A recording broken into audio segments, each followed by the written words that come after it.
তুমি কিনে বসে আছো ওখানে? এর ভিতরে যা আছে আমি কাটতে পারবো না। কি আছে দেখাও দেখাও, ওটা দেখাও না কি আছে দেখি। এই দেখো, কই মাছ? কাটে এনে দিবা, তাহলে আমি রান্না করবো। কারণ আমি এই কই মাছ কাটতে পারবো না, আমার পক্ষে সম্ভব না। নিয়ে যাব। ওটা দাম নিয়ে কাটে নিয়েছি। ঠিক আছে, এখানে রেখে দাও, আমি কেটে নিয়েছি। ভালো করে মাছটা ধুয়ে নিয়েছি। এবারে রান্না করব সর্ষে পোস্ত। ছোট ছোট করে আলু কেটে নিয়েছি, সর্ষে পোস্ত বাটা, ছোট ছোট করে টমেটো, পেঁয়াজ কুচি, শুকনো লঙ্কা, আর এখানে নিয়েছি আদা রসুন বাটা। কর্তামশাই বললো আদা রসুন বাটা দিয়ে আজকে রান্নাটা করো, দেখো কেমন হয়। তো মাছগুলোকে আগে ভেজে নেই।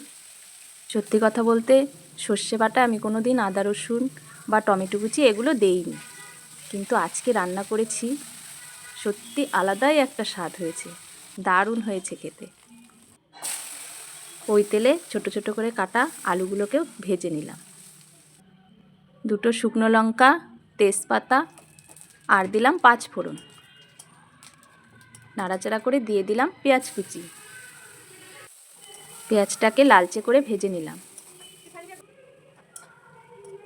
এবারে দিলাম আদা রসুন বাটা, একসঙ্গে একটু কষিয়ে নেব। তারপরে দিলাম টমেটো কুচি, 1 চামচ হলুদ গুঁড়ো আর স্বাদ মতো লবণ দিলাম। টমেটোর সঙ্গে আরও কিছুক্ষণ রান্না করে নিলাম। ভেজে রাখা আলুগুলোকে ছেড়ে দিলাম। ভালো করে কষিয়ে নিয়ে এবারে দিয়ে দিলাম সর্ষে পোস্ত আর কাঁচা লঙ্কা বাটা। সামান্য একটু জল দিয়ে আরও কিছুক্ষণ রান্না করে নেব। মশলা থেকে তেল ছেড়ে দিয়েছে, এবারে জল দিয়ে দিলাম।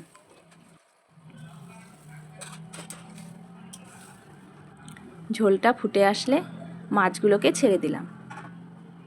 মাছগুলো দিয়ে আরও কিছুক্ষণ রান্না করে নিলাম।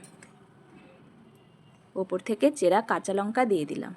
ঝোল প্রায় হয়ে এসেছে, ওপর থেকে একটু কাঁচা সর্ষের তেল ছড়িয়ে দিলাম। সত্যি বলছি বন্ধুরা, খেতে যা হয়েছিল না, দারুণ। আজকের মতো এটুকুই। রাধে রাধে।